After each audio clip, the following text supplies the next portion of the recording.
नमस्कार दोस्तों, कैसे हो? जय जोहर, जय आदिवासी, जय सिया राम, मालिक को सलाम, सत श्री अकाल। पिछली वीडियो में हमने देखा था कि राजस्थान के नए जिले एवं पुराने जिले।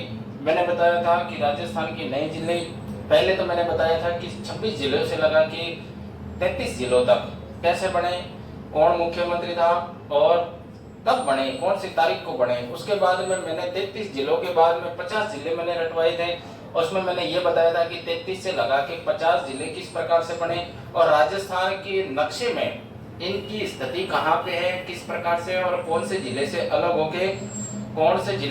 होके ये कब जिला बना था। ये चीजें मैंने आपको बता दी थी कि कौन सा जिला कौन से जिले से अलग होके नया जिला बना। ये सारी चीजें मैंने आपको बता दी थी। आई होप ये समझ में आ गया होगा। मैंने सीमावर्ती जिले तथा आंतरिक जिले सारे ही जिले मैंने बता दिए थे। सीमावर्ती जिले हमने बताए थे कि 28 जिले और जो आंतरिक जिले हैं वो मैंने बताए थे 22 जिले। उसमें फलौदी जिले का जिक्र बाकी था। उसमें ये बात है कि फलौदी जिला वर्तमान में किसी भी प्रकार की अपडेट नहीं है। यदि फलौदी जिला जो बनाया है जैसलमेर और जोधपुर से बनाया गया है, यदि जैसलमेर का कुछ भाग जोड़ा जाता है तो जैसलमेर का यदि भाग जोड़ा जाएगा तो ये सीमावर्ती जिला में आएगा। यदि जैसलमेर का भाग यदि नहीं जोड़ा जाता है तो यह आंतरिक जिले में आएगा, इसलिए उस जिले को छोड़ रखा है। अर्थात यदि जोड़ा जाएगा तो अपन उसमें अपडेट कर लेंगे। आगे देखते हैं। जिले हो गए। आज संभागीय व्यवस्था, राजस्थान की संभागीय व्यवस्था। देखो, राजस्थान में संभागीय व्यवस्था तो सबसे पहले यहाँ लिखेंगे कि सर्वप्रथम राजस्थान में संभागीय व्यवस्था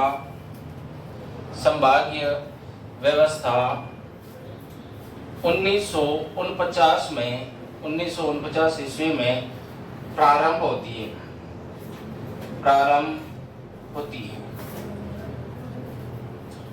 यानी कि राजस्थान में सर्वप्रथम संभागीय व्यवस्था कब प्रारंभ होती है दोस्तों?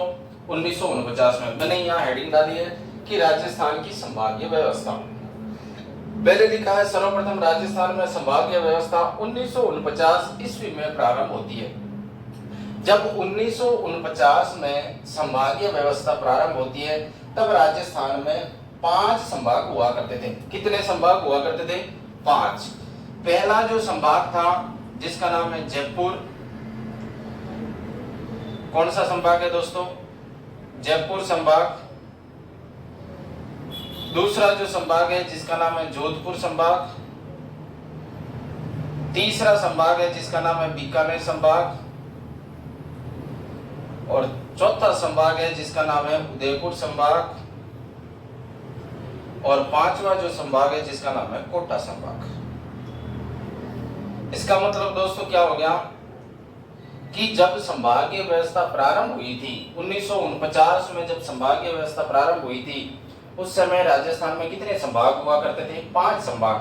पहला जो संभाग है जिस संभाग का नाम है जयपुर संभाग। दूसरा जो संभाग है जिस संभाग का नाम है जोधपुर संभाग। तीसरा जो संभाग का नाम है जिस संभाग का नाम है बीकानेर संभाग। और चौथा जो संभाग दोस्तों हो जाएगा जिस संभाग का नाम है उदयपुर संभाग। और पांचवा जो संभाग है जिस संभाग का नाम है कोटा संभाग। अर्थात जब प्रारंभ हुआ उस समय राजस्थान में कितने संभाग हुआ करते थे? 5 संभाग। लेकिन दोस्तों ध्यान रखना है, उसके बाद में 1962 की बात है। 1962 ईस्वी में मुख्यमंत्री कौन दोस्तों? मुख्यमंत्री मोहनलाल सुखाड़िया।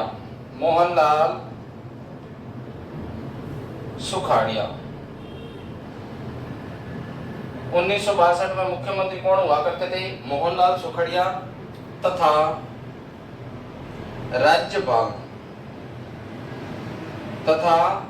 राज्यपाल संपूर्णानंद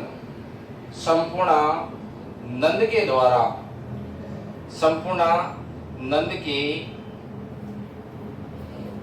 द्वारा राजस्थान की संभागीय व्यवस्था को समाप्त किया जाता है। समाप्त किया जाता है। अर्थात दोस्तों, जब 1962 की बात आती है तो मुख्यमंत्री कौन हो जाते हैं? मोहनलाल सुखड़िया। और राज्यपाल कौन हुआ करते थे? संपूर्णानंद। जब मुख्यमंत्री मोहनलाल सुखड़िया मुख्यमंत्री हुआ करते थे, उस समय मोहनलाल सुखड़िया के द्वारा कहा गया था कि संभागीय व्यवस्था को क्या किया जाए? समाप्त किया जाए। अर्थात संभागीय व्यवस्था को समाप्त करके, यानी कि समाप्त की गई जो जितने भी 5 संभाग हुआ करते थे, उससे पहले 1949 में 5 संभाग बने थे। उसमें मोहनलाल सुखड़िया और राज्यपाल संपूर्णानंद के द्वारा संभागीय व्यवस्था को क्या किया जाता है? समाप्त किया जाता है। लेकिन दोस्तों ध्यान रखना है, बात आती है सन 1987 की। बात कब की है दोस्तों? 1987 ईस्वी की। जब 1987 में मुख्यमंत्री जो बनते हैं, मुख्यमंत्री हरिदेव जोशी कौन बनते हैं दोस्तों? हरिदेव जोशी तथा राज्यपाल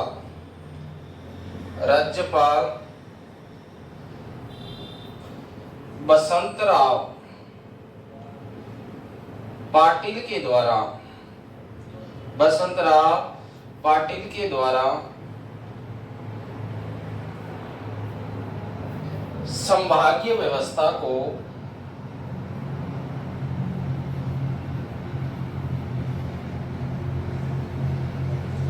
पुनः प्रारंभ किया जाता है।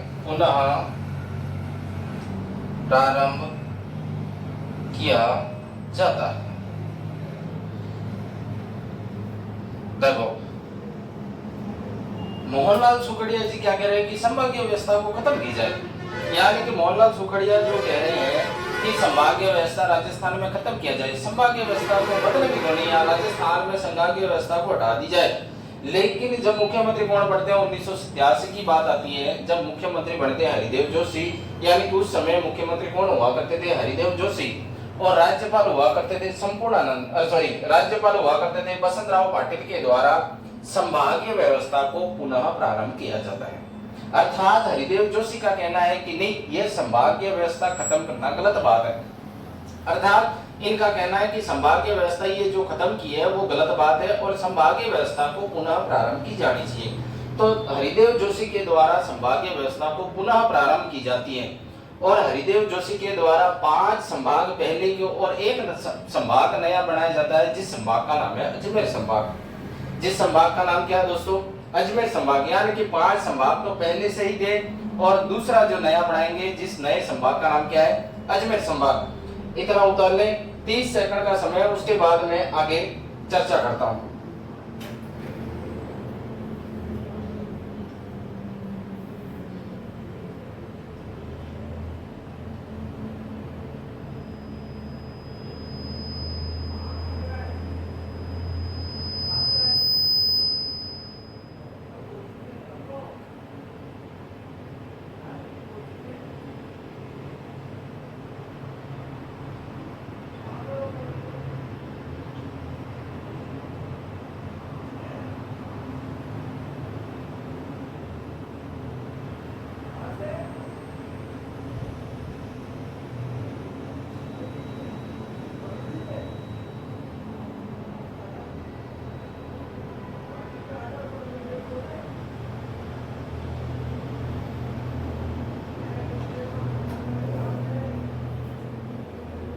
चलो दोस्तों, आयोग यदि आपने स्क्रीनशॉट यहाँ उतार लिया होगा, आगे देखते हैं।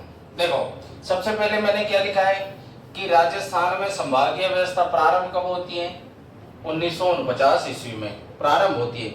उस समय राजस्थान में कितने संभाग हुआ करते थे? 5 संभाग। कितने संभाग दोस्तों?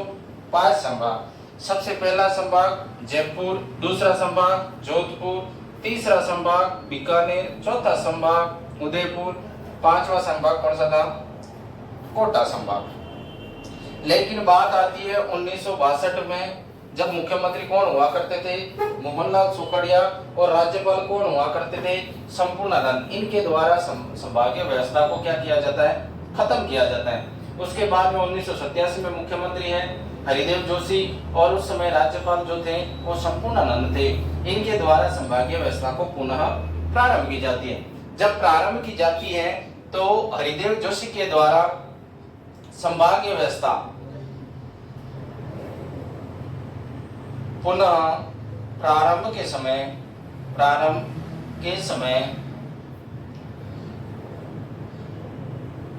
हरिदेव जोशी के द्वारा 5 संभाग पहले से तथा 1 संभाग नया बनाया जाता है।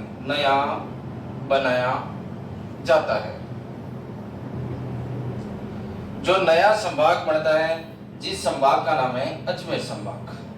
यानी कि दोस्तों नया संभाग हरिदेव जोशी के द्वारा कौन सा संभाग बनाया गया? अजमेर संभाग बनाया गया। यानी कि 5 संभाग तो पहले से ही थे, जो मोहनलाल सुखड़िया के द्वारा समाप्त किए गए थे। वो 5 संभाग प्लस 1 संभाग जो नया बढ़ाया गया, जिस संभाग का नाम क्या है? अजमेर संभाग। लेकिन दोस्तों ध्यान रखना है, बात आती है 4 जून 2005 की। 4 जून 2005 में मुख्यमंत्री हुआ करते थे जो था वसुंधरा राजे। मुख्यमंत्री कौन हुआ करते थे? वसुंधरा राजे। तथा राज्यपाल प्रतिभा पाटिल के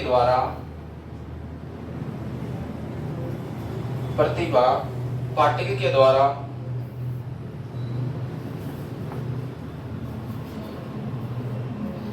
एक नया संभाग बनाया जाता है।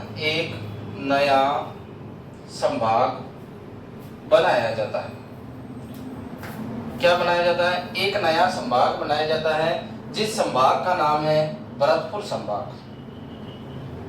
जिस संभाग का नाम क्या है दोस्तों? भरतपुर संभाग। ये जो भरतपुर संभाग है, 4 जून 2005 को मुख्यमंत्री कौन हुआ करता था? वसुंधरा राजे। तथा राज्यपाल कौन था? प्रतिभा पाटिल के द्वारा 7वां संभाग, 5 पहले की, ये 6ठा और ये 7वां संभाग बनाया जाता है। ये जो भरतपुर संभाग है, इस भरतपुर संभाग को एक तो इसमें से काटा गया था जयपुर संभाग को। कौन से संभाग को दोस्तों? जयपुर संभाग को। और एक संभाग जो काटा गया था, जिस संभाग का नाम है कोटा संभाग।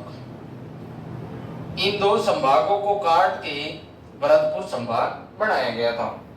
आपसे पूछे जयपुर संभाग से कौन कौन से जिले? एक तो ध्यान रखना है भरतपुर जिला, और एक आपको ध्यान रखना है धौलपुर जिला। कौन सा जिला दोस्तों? धौलपुर जिला। यानी कि जयपुर संभाग से कितने जिले उठाए थे? एक तो खुद भरतपुर जिला उठाया था, और एक दूसरा कौन सा जिला उठाया था? धौलपुर जिला। लेकिन आपसे पूछे कोटा संभाग से कौन से जिले उठाए, तो ध्यान रखना कोटा जिला से एक तो उठाया था करौली जिला, और एक उठाया था दोस्तों सवाई माधोपुर जिला। कौन सा जिला? सवाई माधोपुर जिला। यानी कि कोटा संभाग से कितने जिले हैं? 2 जिले। और जयपुर संभाग कोटा संभाग से कितने जिले हैं? 2 जिले, करौली तथा सवाई माधोपुर। तथा जयपुर संभाग से कितने जिले हैं? 2 जिले, भरतपुर और धौलपुर। इन 4 जिलों के बदौलत से, यानी कि 2 संभागों को काट के नया संभाग जो बनाया गया, जिस संभाग का नाम क्या है? भरतपुर संभाग। यानी कि टोटल कितने संभाग हो गए दोस्तों? 7 संभाग। कितने संभाग हो गए? 7 संभाग। इसको उतार ले, 30 सेकंड का समय यहाँ तो स्क्रीनशॉट ले ले, इसके बाद में आगे चलते हैं।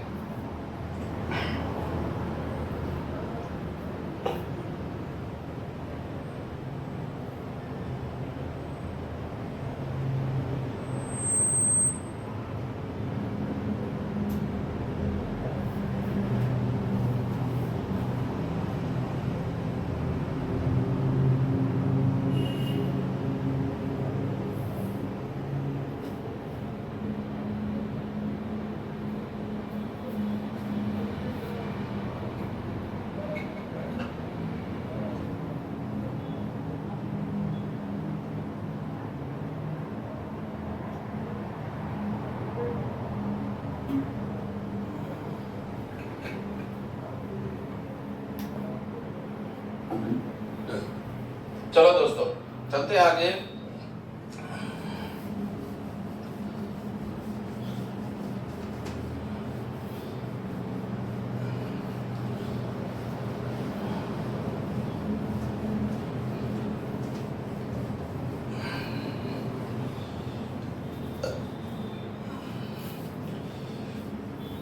देखो दोस्तों, पहले 7 संभाग हुआ करते थे, वर्तमान में जो संभाग है वो 10 संभाग है। अशोक गहलोत जी के द्वारा 7 अगस्त, कौन सा अगस्त, 7 अगस्त 2023 को, यानी कि 2023 मुख्यमंत्री कौन हुआ करते थे, मुख्यमंत्री अशोक गहलोत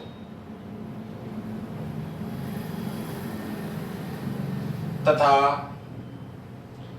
राज्यपाल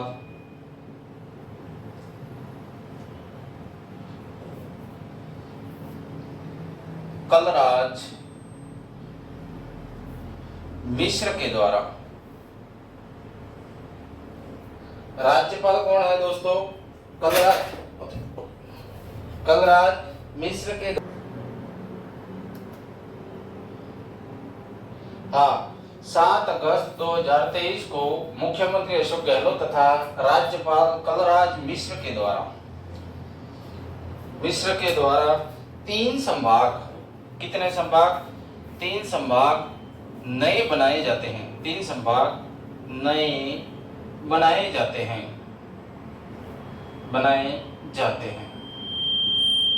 3 संभाग क्या होते हैं दोस्तों, नए बनाए जाते हैं। उसमें 1 नंबर पे आता है 3 संभाग, एक है बांसवाड़ा संभाग, दूसरा जो संभाग है जिस संभाग का नाम है सीकर संभाग, और तीसरा जो संभाग है जिस संभाग का नाम है पाली संभाग। कितने संभाग हो गए दोस्तों, 10 संभाग, 7 पहले के थे और 3 बाद के, तो कितने हो गए दोस्तों, 10 संभाग। सबसे पहले अपन देखते हैं बांसवाड़ा संभाग। कौन सा संभाग, बांसवाड़ा।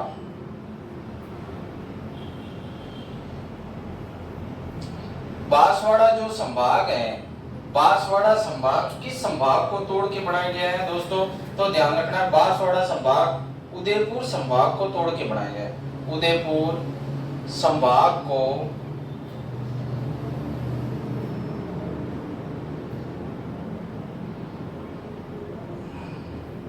कौन से संभाग को तोड़ के बनाया गया दोस्तों, उदयपुर संभाग को तोड़ के बनाया गया है। इसमें जिले कौन कौन से हैं दोस्तों, तो ध्यान रखना है, इसमें एक तो आ जाएगा बांसवाड़ा खुद, एक जिला कौन सा है दोस्तों, बांसवाड़ा जिला, दूसरा जिला है जिसका नाम है प्रतापगढ़ जिला, और तीसरा जो जिला है जिसका नाम है डूंगरपुर जिला।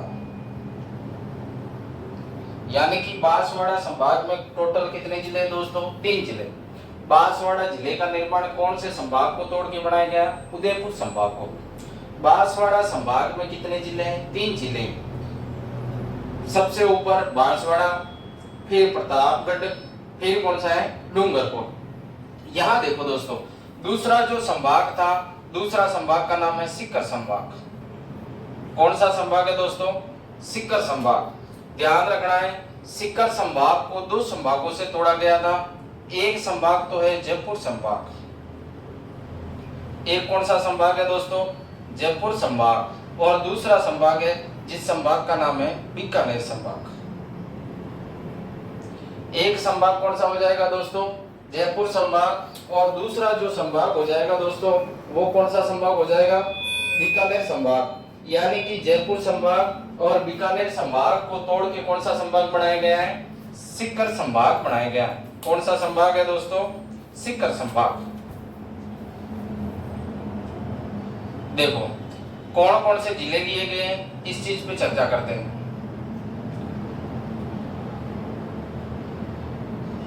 जयपुर संभाग से पहले जयपुर संभाग में आया करता था झुंझुनू। पहले कौन सा जिला आया करता था, झुंझुनू। उसके बाद में जिला आया करता था सीकर जिला। यानी कि जयपुर संभाग में पहले कौन कौन से जिले थे, झुंझुनू जिला और सीकर। इन दोनों जिलों को मिला के एक जिला और बनाया गया जिसका नाम है नीम का थाना। कौन सा जिला है दोस्तों? नीम का थाना। बीकानेर संभाग से एक जिला लिया गया है जिस जिले का नाम है चूरू। बीकानेर संभाग से कौन सा जिला लिया गया है? चूरू। यानी कि टोटल कितने? सीकर संभाग का निर्माण कितने जिलों से होता है? 4 जिलों से। देखो, झुंझुनू, सीकर, नीम का थाना और चूरू। आपसे पूछे बीकानेर संभाग का निर्माण कितने संभागों से होता है, तो ध्यान रखना है 2 संभागों से। एक तो संभाग कौन सा हो जाएगा दोस्तों? जयपुर संभाग, और दूसरा संभाग कौन सा हो जाएगा? बीकानेर संभाग। आगे अपन देखते हैं पाली संभाग। कौन सा संभाग? पाली संभाग। देखो दोस्तों, पाली संभाग का जो निर्माण होता है वो कौन से जिलों को कौन से संभाग को तोड़ के बनाया जाता है? तो जोधपुर संभाग को तोड़ के बनाया जाता है। कौन सा संभाग है? जोधपुर संभाग। ये लो साहब, कौन सा संभाग को तोड़ के बनाया गया? तो ध्यान रखना है, जोधपुर संभाग को तोड़ के कौन सा संभाग बनाया गया? पाली संभाग। अब जोधपुर संभाग में कौन कौन से जिले आते थे, इसमें ध्यान रखना है दोस्तों। एक तो पहले खुद पाली आया करता था, पाली आ गया तो उससे पहले जालोर आया करता था, जालोर आता था तो इसके साथ में सिरोही आया करता था। ये पहले के जिले हैं दोस्तों। पहले ये जोधपुर संभाग में आया करते थे, पाली, जालोर और सिरोही। ये तीनों 3 जिले किस में आते थे? जोधपुर संभाग में। और जालोर से एक जिला बन गया है जिसका नाम है सांचौर। जिस जिले का नाम क्या है? सांचौर जिला। यानी कि पाली संभाग का जो निर्माण होता है कौन से संभाग से होता है? जोधपुर संभाग से। कितने जिलों है पाली संभाग में? कितने जिले हैं? ध्यान रखना है। एक तो खुद पाली हो जाएगा, दूसरा जालोर हो जाएगा, तीसरा सिरोही हो जाएगा और चौथा सांचौर हो जाएगा। ये पूर्ण रूप से कितने जिले हो गए दोस्तों? पूर्ण रूप से कितने संभाग हो गए? 10 संभाग हो गए। कितने संभाग हो गए? 10 संभाग। आई होप ये उतार लो। 30 सेकंड का समय, या तो स्क्रीनशॉट ले सकते हो या उतार सकते हो। 30 सेकंड का समय, जल्दी करें दोस्तों।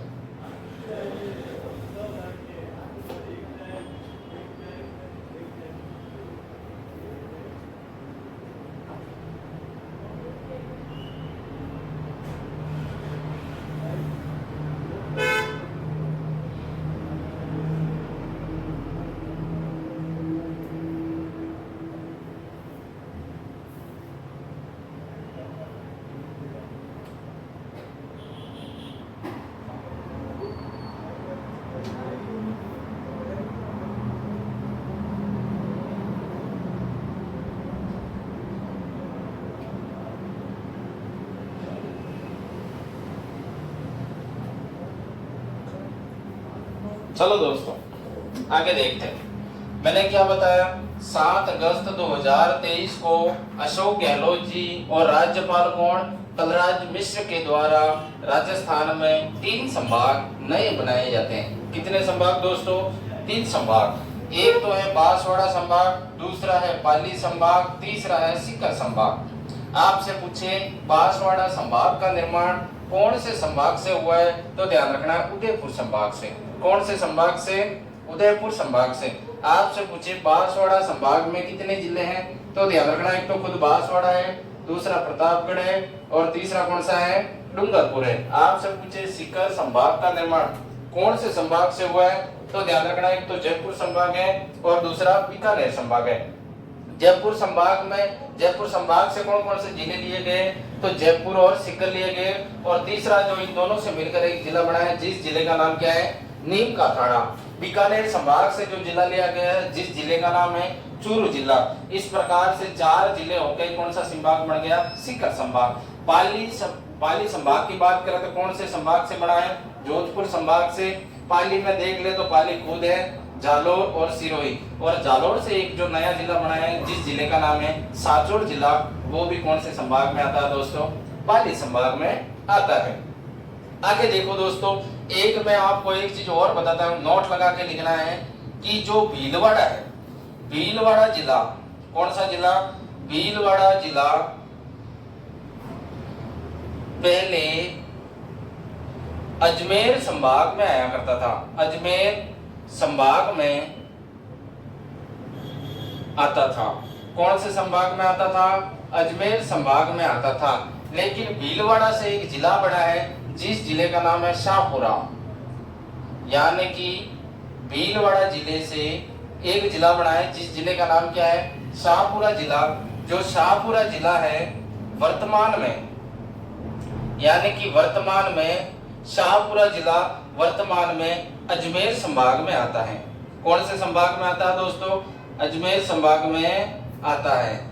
यानी कि पहले भीलवाड़ा जिला कौन से संभाग में आया करता था, अजमेर संभाग में आता था, लेकिन वर्तमान में भीलवाड़ा से जो जिला बनाया है शाहपुरा, वो कौन से संभाग में आता है दोस्तों, अजमेर संभाग में। तो ध्यान रखना है, जो भीलवाड़ा जो जिला है, भीलवाड़ा जो जिला है, भीलवाड़ा जिला, ये जो भीलवाड़ा जिला है जो वर्तमान में, भीलवाड़ा जिला वर्तमान में कौन से संभाग में आता है, तो उदयपुर संभाग में आता है। वर्तमान में उदयपुर संभाग में आता है, वर्तमान में उदयपुर संभाग में आता है।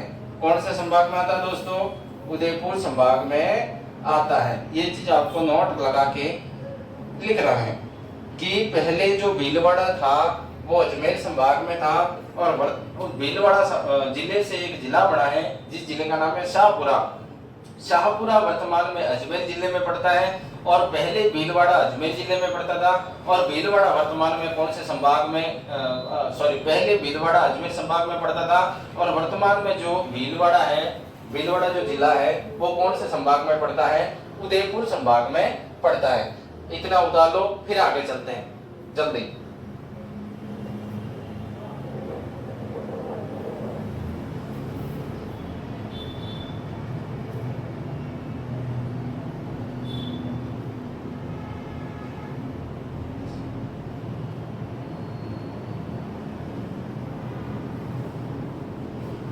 आगे देखो दोस्तों, आगे चलते हैं।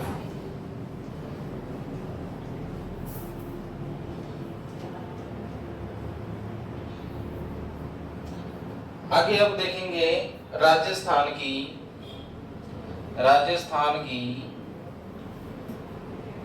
कुल स्थलीय सीमा। राजस्थान की कुल क्या देखेंगे, स्थलीय सीमा। तो राजस्थान की कुल स्थलीय सीमा है 5920 किलोमीटर दोस्तों। कितनी है, 5920 किलोमीटर। आगे देखते हैं राजस्थान की स्थलीय सीमा। तो राजस्थान की स्थलीय सीमा कितनी है दोस्तों, 5920 किलोमीटर। लेकिन ध्यान रखना है दोस्तों, इस स्थलीय सीमा में दो सीमाएं हैं। एक सीमा का नाम तो है अंतर्राष्ट्रीय सीमा। एक सीमा का नाम क्या है दोस्तों, अंतर्राष्ट्रीय सीमा, और दूसरी सीमा का नाम है दोस्तों, जिस सीमा का नाम है अंतर्राज्यीय सीमा। कौन सी सीमा, अंतर्राज्यीय सीमा। यानी कि राजस्थान की कुल स्थलीय सीमा है जिसमें दो सीमाएं निर्धारित हैं, यहाँ दो सीमाएं लगती हैं। एक तो है अंतर्राष्ट्रीय सीमा और एक है अंतर्राज्यीय सीमा।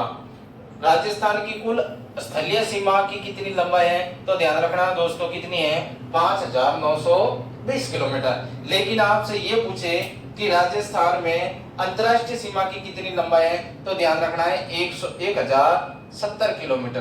कितनी है दोस्तों, 1070 किलोमीटर। यानी कि कहने का मतलब ये है कि 5920 में से कितने घटाने हैं, 1070 किलोमीटर घटाना है। तो अंतर्राज्यीय सीमा निकल के आ जाएगी 4850 किलोमीटर। कितना किलोमीटर है दोस्तों, 4850 किलोमीटर। इसका मतलब सीधा सीधा ये है कि राजस्थान की कुल स्थलीय सीमा 5920 है, उसमें अंतर्राष्ट्रीय सीमा कितनी लगती है दोस्तों, 1070 किलोमीटर लगती है, तथा अंतर्राज्यीय सीमा कितनी लगती है दोस्तों, 4850 किलोमीटर लगती है। अंतर्राष्ट्रीय सीमा का मतलब क्या होता है, देखो दोस्तों, अंतर्राष्ट्रीय सीमा का मतलब ये होता है कि किसी राज्य के साथ में किसी देश की सीमा स्पर्श करना या किसी प्रांत की सीमा स्पर्श करना, वो एक प्रकार की, उसे ही क्या कहा जाएगा, अंतर्राष्ट्रीय सीमा कहा जाएगा। किसी राज्य के साथ में किसी देश की सीमा का स्पर्श होना ही क्या कहलाएगा, अंतर्राष्ट्रीय सीमा कहलाएगा। लेकिन आपसे पूछे अंतर्राज्यीय सीमा क्या कहलाता है, तो किसी राज्य की सीमा किसी अपने ही राज्य के साथ में स्पर्श करना, उसे क्या कहेंगे, अंतर्राज्यीय सीमा कहेंगे। जैसे राजस्थान की सीमा मान लो मध्य प्रदेश से लगती है, तो भारत का ही एक राज्य है मध्य प्रदेश और भारत का ही राज्य है राजस्थान, यानी कि एक राज्य की सीमा दूसरे राज्य से स्पर्श करती है, उसे कहा जाता है अंतर्राज्यीय सीमा। तो अंतर्राज्यीय सीमा कितनी है दोस्तों, 4850 है और अंतर्राष्ट्रीय सीमा कितनी है दोस्तों, 1070 किलोमीटर है। इतना उतर लो, फिर अपन आगे चलते हैं, अंतर्राष्ट्रीय सीमा पे चर्चा करते हैं।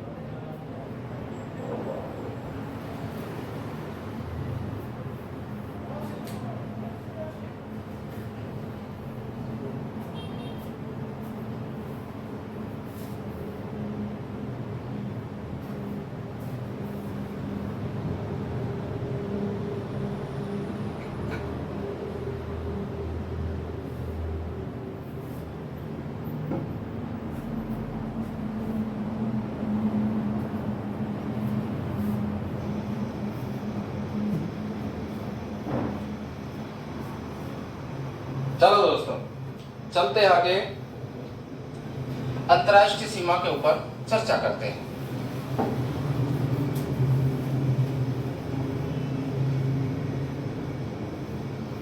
देखो दोस्तों, राज्य के साथ में जो अंतर्राष्ट्रीय सीमा लगती है, राज्य के साथ में अंतर्राष्ट्रीय सीमा, जिसका नाम क्या है दोस्तों, रेड क्लिफ रेखा। रेड क्लिफ रेखा कौन सी है दोस्तों, रेड क्लिफ रेखा कौन सी है, रेड क्लिफ रेखा। यानी कि राज्य के साथ में जो अंतर्राष्ट्रीय सीमा लगती है, उस सीमा का नाम क्या है, रेड क्लिफ रेखा। देखो दोस्तों, भारत के संदर्भ में यदि थोड़ी सी बात करते हैं, तो भारत के संदर्भ में बात करें तो रेड क्लिफ रेखा भारत के कहां-कहां तक लगती है, तो ध्यान रखना दोस्तों, भारत में रेड क्लिफ रेखा की लंबाई, रेड क्लिफ रेखा की लंबाई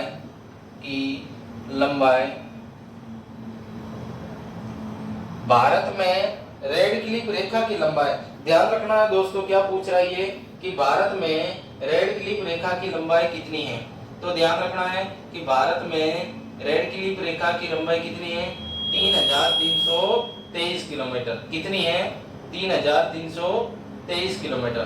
3323 किलोमीटर कितनी है, 3323 किलोमीटर।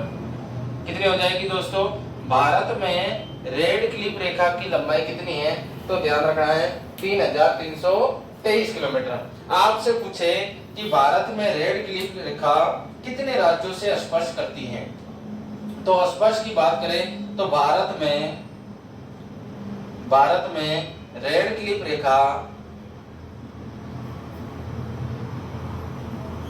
3 राज्य तथा 2 केंद्र शासित प्रदेश को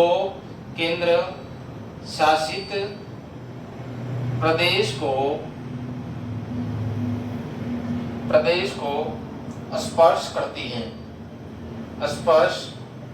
है।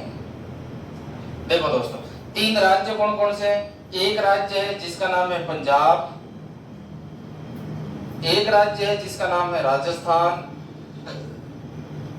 और तीसरा राज्य है जिसका नाम है गुजरात। यानी कि भारत के संदर्भ में देखें, रेड क्लिफ रेखा कितने राज्यों से लगती है, तो ध्यान रखना पंजाब, राजस्थान और गुजरात। आपसे पूछे केंद्र शासित प्रदेश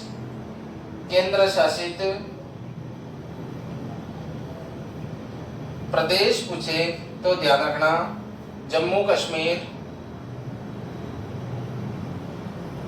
तथा लद्दाख। कौन सा है दोस्तों, जम्मू कश्मीर तथा लद्दाख, ये 2 केंद्र शासित प्रदेशों से स्पर्श करती है। देखो दोस्तों, आगे अपन चर्चा करेंगे कि रेड क्लिफ रेखा का निर्धारण कब होता है। रेड क्लिफ रेखा का निर्धारण रेड क्लिफ रेखा का निर्धारण कब होगा? 17 अगस्त। कौन सा अगस्त दोस्तों? 17 अगस्त 1947 को 1947 को सर श्री रेडक्लिफ के द्वारा, किसके द्वारा? सर श्री रेडक्लिफ के द्वारा कागज के नक्शे पर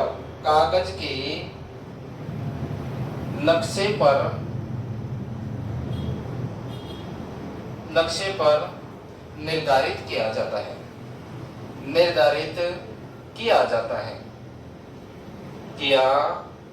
है। इसका मतलब क्या बताया मैंने कि राजस्थान में राज्य के साथ में अंतरराष्ट्रीय सीमा कौन सी लगती है? रेडक्लिफ रेखा। भारत के संदर्भ में बात करें तो टोटल लंबाई कितनी है? 3323 किलोमीटर। आपसे पूछे कि भारत में रेडक्लिफ रेखा 3 राज्य तथा 2 केंद्र शासित प्रदेशों से लगती है। उसमें आपसे पूछे कि कितने राज्य हैं और कौन कौन से राज्य, तो ध्यान रखना है पंजाब, राजस्थान और गुजरात है। फिर आपसे पूछे कि कौन कौन से केंद्र शासित प्रदेशों से लगती है, तो ध्यान रखना है जम्मू कश्मीर और लद्दाख से लगती है। फिर आपसे पूछे निर्धारित कब हुई थी? 17 अगस्त 1947 को सर श्री रेडक्लिफ के द्वारा कागज के नक्शे पर निर्धारित की गई थी, यानी कि निर्धारित किया गया था। यानी कि सर श्री रेडक्लिफ के द्वारा अपने कागज के ऊपर नक्शे के माध्यम से इस रेखा का क्या किया गया था? निर्धारित किया गया था। इतना उतार ले, 30 सेकंड का समय, आगे चलते हैं।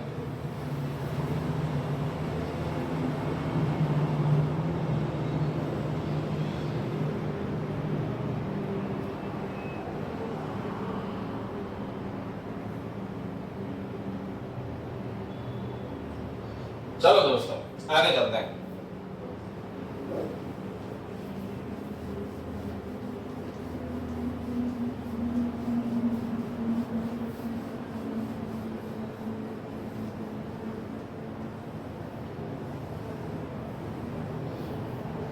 आगे दोस्तों आपसे पूछे भारत के संदर्भ में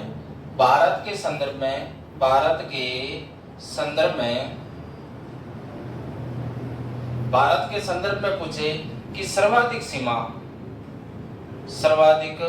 सीमा किसकी लगती है, तो ध्यान रखना है सर्वाधिक सीमा जो लगती है वो राजस्थान की लगती है दोस्तों। किसकी लगती है? राजस्थान की लगती है। और आपसे पूछे न्यूनतम सीमा पूछे, तो ध्यान रखना न्यूनतम सीमा जो लगती है वो पंजाब से लगती है दोस्तों। कहां से लगती है? पंजाब से लगती है। यानी कि सर्वाधिक सीमा किसकी लगती है? 1070 जो लगती है राजस्थान की लगती है। और न्यूनतम सीमा पूछे तो ध्यान रखना किसकी लगती है? पंजाब की लगती है। देखो दोस्तों मैंने बता दिया भारत के संदर्भ में कि सर्वाधिक सीमा किसकी लगती है? राजस्थान की। न्यूनतम सीमा किसकी लगती है? पंजाब की। अब अपन बात करते हैं राजस्थान के संदर्भ में। देखो एक मैं छोटा सा राजस्थान का मैप बनाता हूं, उसके माध्यम से अपन क्या करेंगे? उस सीमा का निर्धारण करेंगे। निर्धारण करेंगे। ये देखो साहब, ये किसका नक्शा है? राजस्थान का नक्शा है। यहाँ अपना जो जिला है, जिस जिले का नाम क्या है दोस्तों? गंगानगर।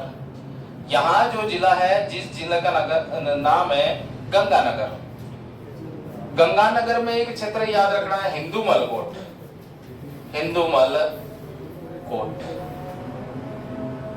क्षेत्र का नाम क्या है दोस्तों? हिंदूमल कोट से लगा के यहाँ अपना एक जिला है जिस जिले का नाम है बाड़मेर। जिस जिले का नाम क्या है दोस्तों? बाड़मेर।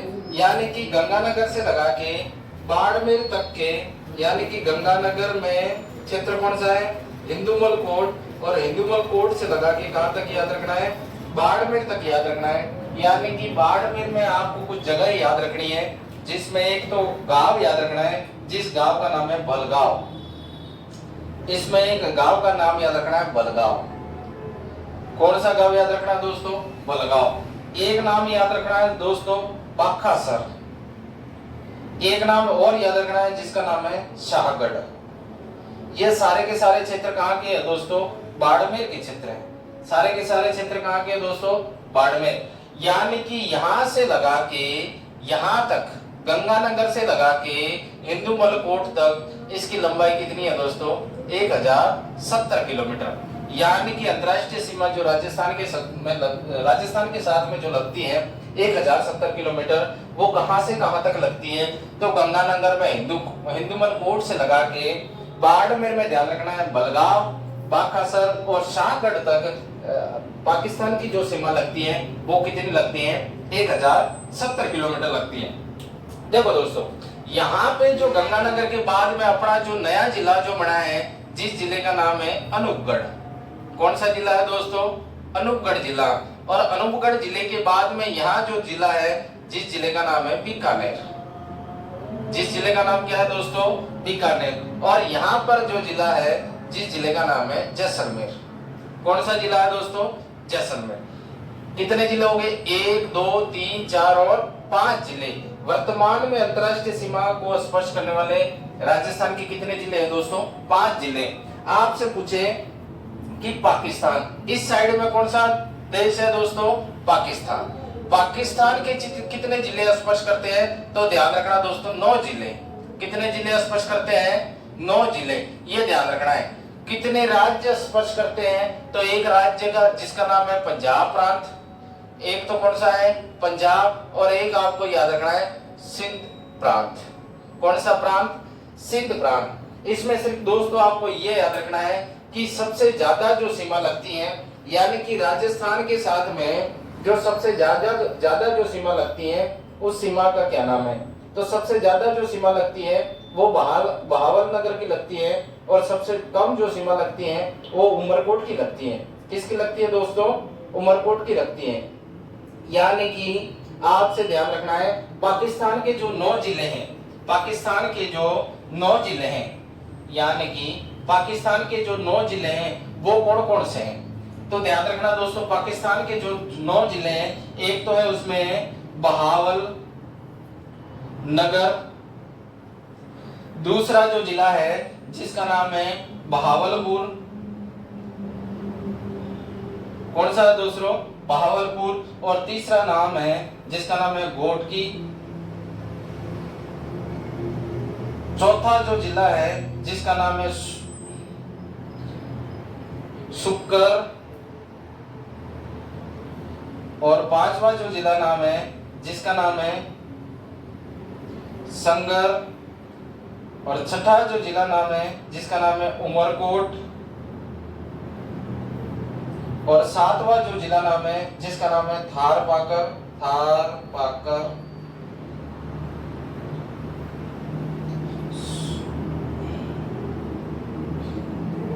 पहला जिला कौन सा है दोस्तों? बहावल नगर। और दूसरा जिला कौन सा हो जाएगा दोस्तों? बहावलपुर। और तीसरा जिला जो हो जाएगा घोटकी मैंने लिखवाया है, और चौथा हो जाएगा सुक्कर। और सुक्कर के बाद में मैंने लिखवाया है उमरकोट, और उमरकोट के बाद में मैंने लिखवाया है थारपाकर। तो उसमें 2 जिले और याद रखने हैं दोस्तों, एक तो रहियार खान और एक संगर मैंने लिखवा दिया, संगर हो गया। तो एक याद रखना खैरपुर, एक में एक 8वां जो याद रखना है वो याद रखना है रहियार खान। कौन सा दोस्तों? रहियार खान। और एक याद रखना है शेरपुर। कौन सा दोस्तों? शेरपुर। इस प्रकार से टोटल कितने जिले हो जाएंगे दोस्तों? 9 जिले हो जाएंगे। कितने जिले हो जाएंगे? 9 जिले हो जाएंगे। यानी कि टोटल इसके खैरपुर, सॉरी, इसका नेक्स्ट जो जिला है खैरपुर है, खैरपुर। यानी कि इस जिले का नाम क्या है? खैरपुर जिला। यानी कि आपसे पूछे कि पाकिस्तान से लगने वाले कितने जिले हैं? तो 9 जिले हैं। राजस्थान के कितने जिले हैं दोस्तों? तो 5 जिले हैं। कितने जिले हैं? 5। कौन कौन से जिले? बहावलनगर, बहावलपुर, घोटकी, सुक्कर, संगर, उमरकोट, थारपाकर, रहियार खान और खैरपुर। आपसे पूछे सर्वाधिक किसकी लगती है? राज्य के साथ में सर्वाधिक, तो आपको ध्यान रखना है बहावलपुर। किसकी लगती है दोस्तों? बहावलपुर। और आपसे पूछे न्यूनतम, तो ध्यान रखना है उमरकोट की। किसकी लगती है दोस्तों? उमरकोट की लगती है। यानी कि आपसे पूछे सर्वाधिक जो सीमा लगती है वो किसकी लगती है, तो बहावल नगर की, बहावल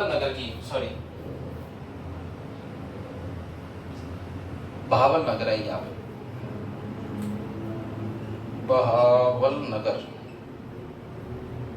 सर्वाधिक किसकी लगेगी दोस्तों? बहावल नगर। यहाँ पर भी करप्शन है दोस्तों थोड़ा सा,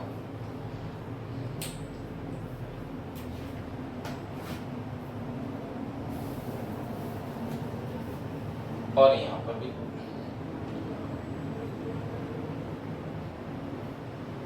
ये देखा बहावलपुर और बहावल नगर। तो सर्वाधिक किसकी लगती है दोस्तों? बहावल नगर की लगती है, और न्यूनतम किसकी लगती है? उमरकोट की। आयोग मैंने ये बताया कि पाकिस्तान के साथ में पाकिस्तान के कितने जिले मैंने सारे लिखवा रखे हैं, बहावल नगर, बहावलपुर, घोटकी, सुक्कर, संगर, उमरकोट, थारपाकर, रहियार खान और खैरपुर। और मैंने ये भी बताया कि सर्वाधिक सीमा किसकी लगती है? बहावल नगर की लगती है, और दूसरी कौन सी लगती है? उमरकोट की। और मैंने ये भी बता दिया कि पाकिस्तान के कितने प्रांत लगते हैं, यानी कि पंजाब प्रांत, और दूसरा जो प्रांत लगता है जिस प्रांत का नाम क्या है दोस्तों? सिंध प्रांत।